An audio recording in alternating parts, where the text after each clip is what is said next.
here doing while I am out working? Huh? No, babe, no. So who is it? Didn't you hear me say it was the first time I talked to him in a long time? I haven't talked to him in forever. I'm so calm and sweet on the phone. I haven't talked to you in a long while. How are you doing? Nice to hear from you. I have no reason to be rude. Why would I be rude? I don't be rude to no one. So why your voice have to be extra sweet on the phone? Why? Because I'm not a rude person. What? I'm not a rude person. I'm a nice person.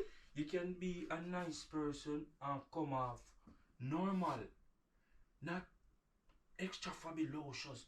Oh, I haven't heard from you in a long while. How you doing? Father's Day is coming up, so I am not a father. Your husband is not a father. Of course you are, and you're going to be treated really good on Father's Day.